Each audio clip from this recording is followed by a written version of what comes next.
students, and today you will learn about synthesis, and in synthesis you have learned simple sentences 8 types। यानी कि आपने अभी तक synthesis के अंतर्गत जो सिंपल सेंटेंसेस होते हैं उसके 8 टाइप सीखे हैं, जिनमें नंबर 1 था आपका participle, number 2 infinitive, number 3 by using a preposition before a gerund or noun, next number 4 phrase in apposition, and number 5 nominative absolute, number 6 adverb या adverbial phrase, number 7 adjective and number 8 conjunction। ये आपने 8 types अभी तक सीखे हैं। अब इसमें आपने क्या क्या सीखा शॉर्टली आपको फिर से बताते हैं। जैसे पार्टिसिपल है, पार्टिसिपल में आपने 3 टाइप सीखे थे, present participle, past participle and perfect participle. Present participle के अंतर्गत आपने सीखा था कि 2 या 2 से अधिक, सबसे पहली चीज़ तो यही है सिंपल सेंटेंस किसे कहते हैं ये आपको जानना है कि उसमें क्या है, 2 या 2 से अधिक सेंटेंसेस को बिना किसी कनेक्टिव वर्ड के एक सेंटेंस बनाना ही सिंपल सेंटेंस कहलाता है। जिसके अंतर्गत आपने जो पार्टिसिपल सीखा था उसमें आपने 3 टाइप सीखे थे, present participle, past participle and perfect participle.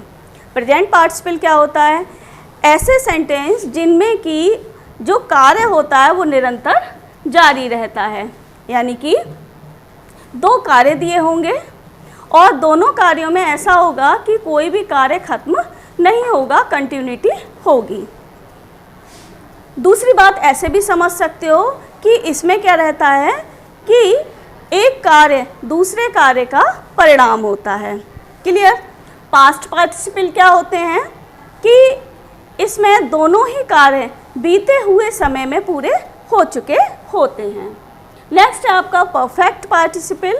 Perfect participle के लिए इसमें एक कार्य ख़त्म होता है, पूरी तरीके से समाप्त हो जाता है और दूसरा कार्य नए सिरे से प्रारंभ होता है। ये पहचान है जो कि आप पहले से सीख चुके हो। इसके बाद आपको अभी मिक्स सेंटेंस जो कराएंगे उसमें आपको पहचानना होगा कि कौन सा इसमें पार्टिसिपल है और कौन से इन्फिनेटिव हैं। इन्फिनेटिव किसे कहते हैं, वर्ब की फर्स्ट फॉर्म से पहले टू का प्रयोग करना इन्फिनेटिव कहलाता है।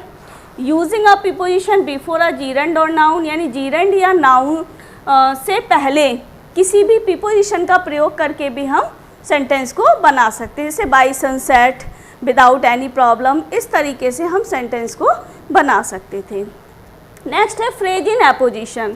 फ्रेज इन एपोजिशन का मतलब होता है डबल कॉमास का प्रयोग करना, यानी कि एक नाउन अथवा सब्जेक्ट की अलग अलग क्वालिटीज़ या अलग अलग बात बताई जा रही है तो उसको हम कॉमास के अंतर्गत प्रयोग करके भी सेंटेंस को बना सकते हैं।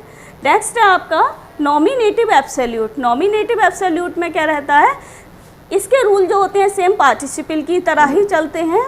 इसमें जो होता है कार्यों का वही कार्य खत्म होना और शुरू होना होता है।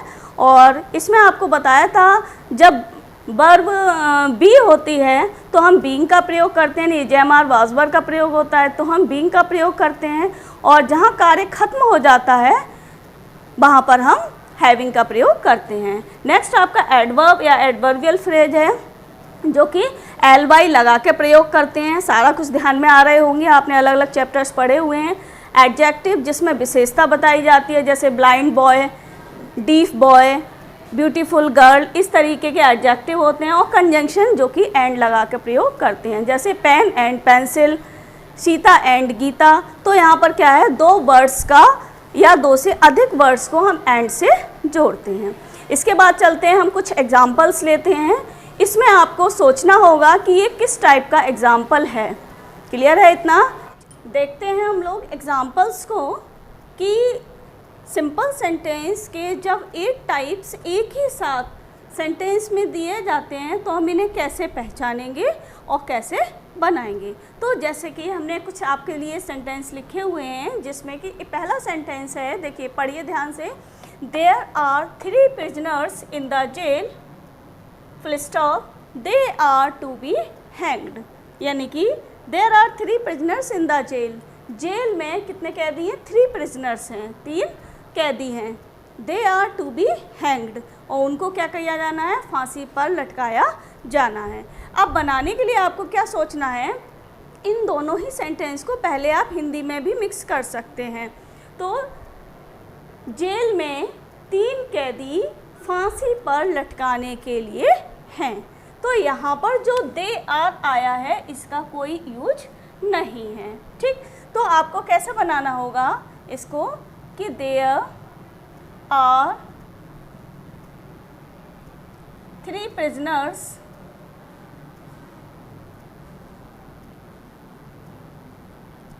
in the jail to be hanged। Clear है? There are 3 prisoners in the jail to be hanged। Clear ये सेंटेंस, यानी कि जेल में 3 कैदी फांसी पर लटकाने के लिए हैं। First sentence. सेकंड सेंटेंस देखो, he found a purse, means क्या हुआ? उसने पर्स पाया। He was walking on the road, कब पाया पर्स? वह रोड पर टहल रहा था। तो इसको कैसे बोलोगे कि रोड पर टहलते हुए उसने पर्स पाया। हमको कोशिश क्या करनी है कि वर्ब, जो मेन वर्ब दी जाती है वो केवल वंस टाइम ही सेंटेंस में यूज की जाए। तो यहाँ पर फाउंड हो गई मेन वर्ब, और यहाँ पर क्या हो गई? वॉज हो गई। इसलिए हमने क्या किया? He found a purse walking on the road. तो ये कौन सा रूल अप्लाई किया है यहाँ पर? ध्यान में करिए, ये रूल हुआ हमारा पार्टिसिपल का रूल अप्लाई यहाँ पर हुआ है। पार्टिसिपल में हमने बताया आपको कि 2 चीज़ें होती हैं, कभी सब्जेक्ट रिलेटेड होता है पार्टिसिपल और कभी होता है ऑब्जेक्ट रिलेटेड। तो यहाँ पर जो प्रेजेंट पार्टिसिपल है ऑब्जेक्ट रिलेटेड दिया हुआ है कि ही फाउंड अ पर्स, उसने पर्स पाया। तो यहाँ he found a purse walking on the road.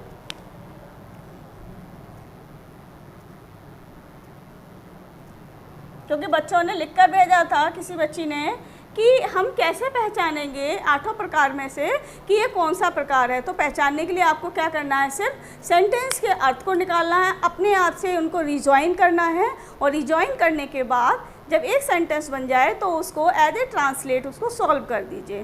तो अपने आप से ही रूल अप्लाई उसमें कोई ना कोई होगा, और जो रूल अप्लाई दिखाई देगा आपको अपने आप पता चल जाएगा कि इसमें कौन सा रूल अप्लाई हमने किया है। तो he found a purse walking on the road.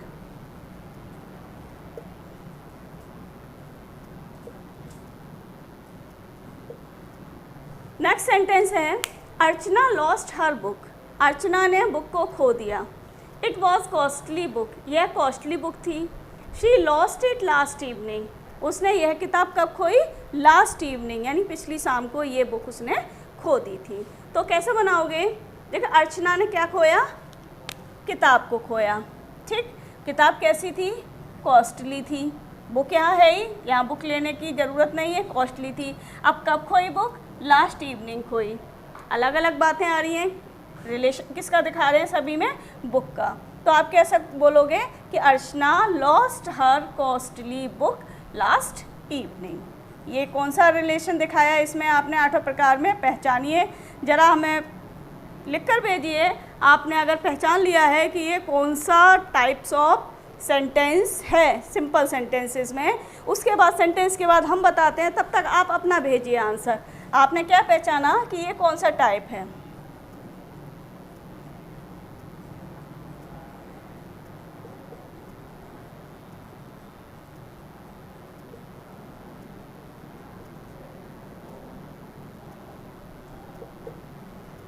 ठीक, तो ये कौन सा टाइप रहा हमारा? ये एडजेक्टिव का रहा। क्यों? क्योंकि यहाँ पर बुक की क्या बताई गई है?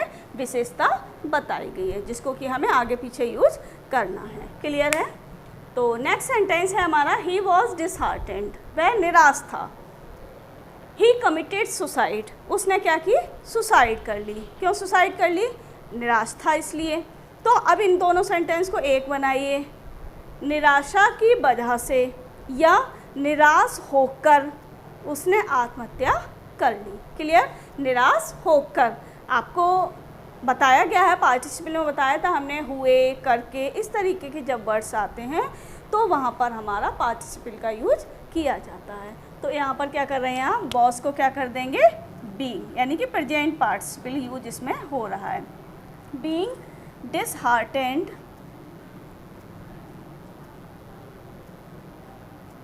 कॉमा ही कमिटेड सुसाइड। क्लियर है इतनी बात आपको? ठीक। बीइंग डिसहार्टेंड यानी निराश होकर उसने सुसाइड यानी आत्महत्या कर ली। तो ये कौन सा हमारा हो गया, टाइप पार्टिसिपल का हो गया। अब नेक्स्ट सेंटेंस देखिए, it was Sunday morning, Sunday की सुबह थी। ही वेंट टू मार्केट, वह मार्केट गया। ही वेंट टू बाई टॉयज़, वह कहाँ गया, टॉयज़ खरीदने गया। फिर he wanted two by toys for his younger brother, वह अपने भाई के लिए ये टॉय चाहता था। अब इसमें देखिए कितने सेंटेंस दिए हैं, 1 2 3 4, और देखने में भी कितना है, बहुत बड़ा सा है। तो हम इसको कैसे बनाएंगे, देखिए इसमें मेन चीज़ हमें ले लेनी है। It was Sunday morning, Sunday की सुबह थी। ही वेंट टू मार्केट, तो हमारा मेन सेंटेंस हम ये मानते हैं, ही वेंट टू मार्केट। इसको हम पीछे भी ले सकते हैं, संडे मॉर्निंग को। तो हम यहाँ से स्टार्ट करते हैं, ही वेंट टू मार्केट। क्यों गया मार्केट वो, टू बाई टॉयज़।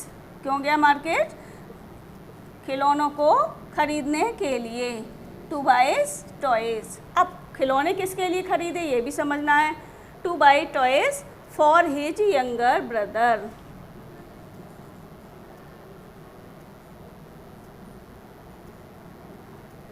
अब कब खरीदे उसने या कब गया मार्केट, तो संडे मॉर्निंग। तो he went to market to buy toys for his younger brother Sunday morning.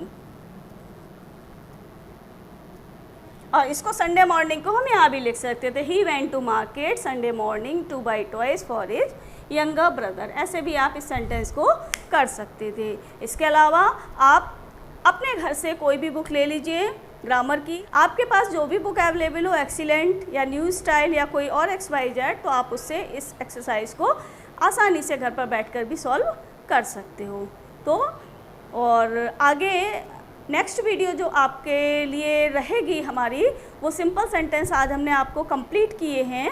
उसके बाद जो आप नेक्स्ट पढ़ोगे, अभी हम क्लॉजेस से पहले बीच में ब्रेक लेंगे फिगर्स ऑफ स्पीच के लिए। अब आपको हम सिखाएंगे फिगर्स ऑफ स्पीच, क्योंकि ये एक मेन चैप्टर है और पोइट्री की एक्सप्लेन करिए या फिर अलग से भी इंटर क्लास के लिए अलग से भी क्वेश्चन पूछा जाता है फिगर्स ऑफ स्पीच का, तो वो आपके लिए इम्पॉर्टेंट है। इसलिए आपके लिए next video figures of speech का रहेगा। और जिसने अभी तक चैनल को सब्सक्राइब नहीं किया है, कुछ न्यू स्टूडेंट्स जुड़ते जा रहे हैं, तो वो चैनल को सब्सक्राइब कर लें, नोटिफिकेशन बेल ऑन करें, वीडियो को लाइक करें, शेयर करें। Thank you.